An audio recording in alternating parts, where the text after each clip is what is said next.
Welcome everyone to the 2019 Cumberland County Point-in-Time Homeless Count Volunteer Training Session. For some, this may be a helpful review, but for others, this might be their first time doing such a noble work as the Point-in-Time Homeless Count Volunteer. So whether you have done this before, or if you're new, I want to welcome you, and let's get started. The point-in-time, also known as PiT, is a count of sheltered and unsheltered homeless persons on a single night during the last 10 days of January each year. This year, the count will take place on January 30, 2019. The sheltered count is required every year, but the unsheltered should be conducted at least biannually. The PiT is a census that is conducted of persons who are experiencing homelessness in Cumberland County within a 24-hour period. Therefore, this count provides a snapshot of homelessness in our community. The reason for conducting a PiT is because the U.S. Department of Housing and Urban Development requires that Continuum of Cares conduct an annual count of homeless persons who are sheltered in emergency shelter, transitional housing, and safe havens on a single night. What is the goal of this count? Why do we do it? We do this count because the results of this census can help government agencies on all levels, state, federal, and local, to understand the need in our community and help us with achieving our goal, which is to end homelessness altogether. Once the PiT is completed, the data collected and is then compiled to prepare a report to be submitted to HUD. HUD then submits this information to Congress. This report is called the Annual Homeless Assessment Report, or also known as AHAR. These numbers are reviewed to evaluate the effectiveness of HUD's programs and policies in decreasing homelessness. The most recent copy of this report, released December 2018, can be found on HUD's website. I have also made it available on the Fayetteville-Cumberland County COC website. The COC and other agencies within the local area uses this data to help plan services and programs to appropriately address local needs, measure progress in decreasing homelessness, and help identify the strengths and gaps that exist in our community's current homelessness assistance system. Now that we understand what homelessness is, we need to understand who is considered homeless and those who are at risk for homelessness, because they are different. There are three types of homelessness. There is the unsheltered homelessness. These are those who are living in uninhabitable places for people that people normally dwell in, such as living on the street, in cars, abandoned houses, public benches, parks, doorways, to businesses, and any other places that can be found for shelter. Now, sheltered homelessness are individuals who are not living on the street, but are not living on their own either. These individuals are living in transitional housing, such as emergency shelters, hotels and motels, safe havens, and domestic violence shelters. So at risk of homelessness are persons who are not living outside or in a sheltered area, but are residing with friends or family, those sleeping on the couches of another person's home, and depending on the kindness of others. This is what is called couch surfing. They're not technically homeless, but because they can be asked to leave at any time, they are at risk. And there are other conditions as well. There are two components to the PiT count. Again, that is the sheltered and unsheltered. Sheltered are those that have a place to lay their head and who reside inside dwellings habitable for humans. And then there are those who are unsheltered, who live in places uninhabitable for humans, such as cars, abandoned houses, and public sidewalks. The count is completed by volunteers such as yourself, conducting interviews of both the sheltered and unsheltered. Both interviews are primarily the same, with only a slight difference: the location of the individuals that you will interview. Homelessness can happen to anyone, and contrary to belief, it can happen almost overnight. Many have a misconception or a general impression that all homeless persons are homeless because they want to be, or that they are simply lazy and don't want to work. But homelessness is much more than you think. Homelessness can occur due to drug dependency, and this can be illegal drugs or an addiction of prescribed medication. Although many impressions about homeless could very well be true, there is more. Let's look at an amazing truth about homelessness that may surprise you. The scary truth about homelessness is that it can happen to anyone. It can happen to a person who lost their job, or if they had to leave their home due to a tragic life experience, such as having to deal with a loss of loved ones' income and benefits, loss of job or sickness, natural disasters that destroy the home on the outside, or divorce that destroys the home from the inside, acts of domestic violence that causes the victim to flee their home for their own safety, untreated mental illness, post-traumatic stress disorder, also known as PTSD, and other medical problems, physical disabilities that prevent some from being able to work to earn a living. So the question is, why do we explain homelessness? We do this so you can truly understand the reason and importance of the point in time. Now that we know what we will be doing, let's talk about who will we be talking to and where can we locate them. How to identify a homeless person living outside or in the streets.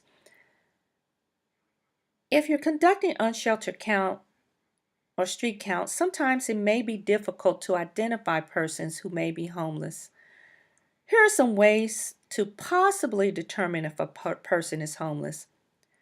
Look for those who may be carrying multiple bags or pushing a shopping cart, laying or sleeping outside in public places, or in a car with bags or loads of clothes, food, or etc., going through trash cans, or panhandling. Now, please keep in mind, you shouldn't assume every homeless person is in these situations.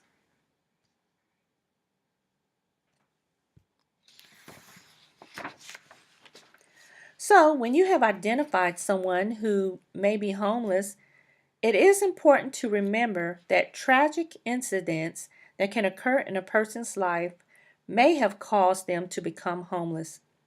It is very important to remember these facts so that you are able to address them with the utmost respect. You must understand that they are just like you. They are just forced to live with a different living situation. It is also important to remember that just because they are homeless does not mean you can just approach them where they are. Always remember respect and common courtesy.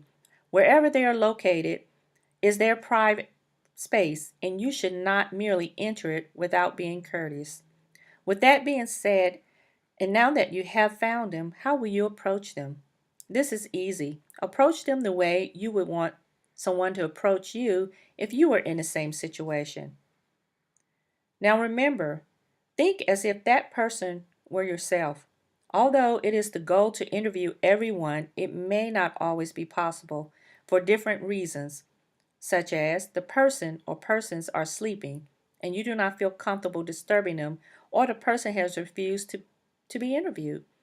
There may be homeless people in an area that you can see, but you do not feel safe in that location. During these times, you must trust your better judgment and keep safe and utilize the observation method. Once you have approached them, introduce yourself. Tell them who you are and why you are there, and explain to them the purpose of your visit.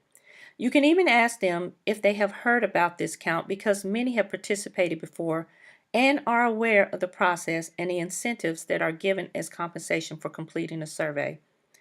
If they are not familiar with the survey, simply explain it. Ask them if they would be willing to participate.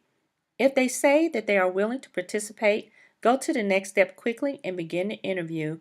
And before starting, tell them thank you for their time and let them know you won't be long.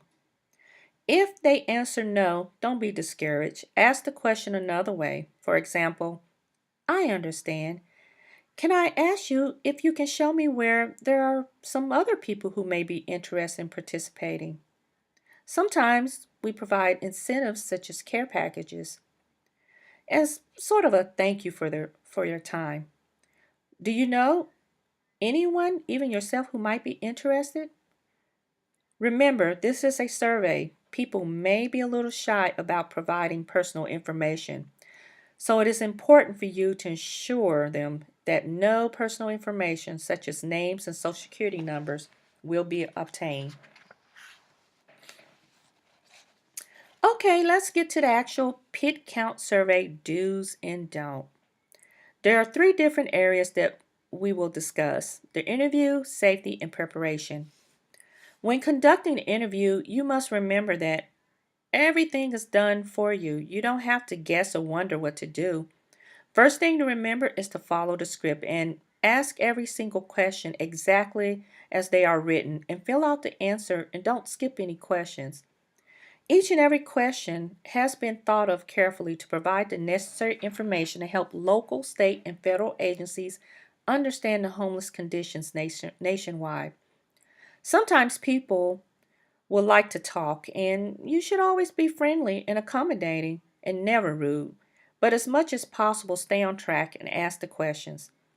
Remember to keep your voice and body language neutral. Now let's talk about safety. Safety is an important factor to remember as well. If you are planning to go out early in the morning, it is important to always travel in groups. Consult with law enforcement so that they know the general area where you're conducting a survey and may be able to provide security. Remember that although you are volunteering and providing a good service, you have to remember the importance of safety. Remember to always travel in groups, never alone. You must remember that some of the people are in desperate conditions and could almost be in survival mode. And for this reason, no matter what excuse you are given, never step to the side to conduct an interview with a participant alone. If they tell you that they cannot do it any other way, simply mark refuse in the box of the survey and perform a survey by observation method. Now let's talk about how to prepare. When conducting an interview, consider the weather. You will need to dress accordingly. For instance, because you will be walking around, you may want to wear closed toe shoes and layer your clothing to ensure that you are warm. It's understandable that you like to keep antibacterial cream and lotions due to the conditions. Just remember to be mindful. If you shake someone's hand, never put this on in front of them. Wait until you are away and then do it. Be respectful. Let's look at the don'ts because this is very important. Don't make any promises such as, if you do this survey, it will help you get better benefits or it will help us provide more housing. Make no promises. Stick to the script. If they complete the survey and if available, you can provide a care package as an incentive. Never make promises.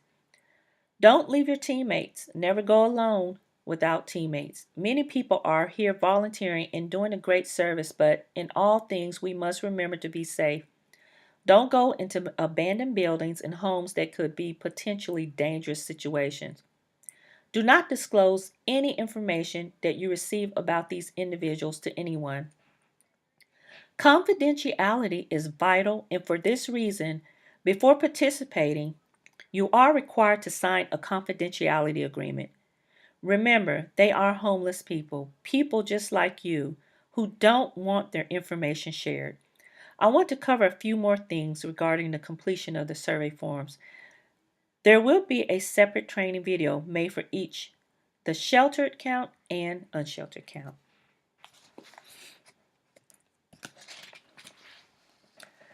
One of the first things to remember is that you complete the survey, not the individual. When conducting a survey, you need to ask even what appears to be obvious. Don't assume. For instance, you may be talking to someone outside, but Don't just go by what it looks like and say that he is an unsheltered homeless person. Instead, ask them, where did you sleep last night? This is a very important question because just because they are outside right now doesn't necessarily mean this is where this person slept. You may receive answers such as at my mom's house, on the couch, or at a friend's house, or in a shelter, or on the street, porch, or in a doorway. This is very important. Never assume. Once the count is over, all forms must be returned by February 15th in the return envelope that has been provided to you. Please mail or drop off your forms to Cumberland County Community Development, attention Tawana Dawkins, 707 Executive Place, and that is here in Fayetteville. If for some reason you are unable to return the documents by the deadline date, please call or email Tawana Dawkins and we'll be glad to pick them up from your location.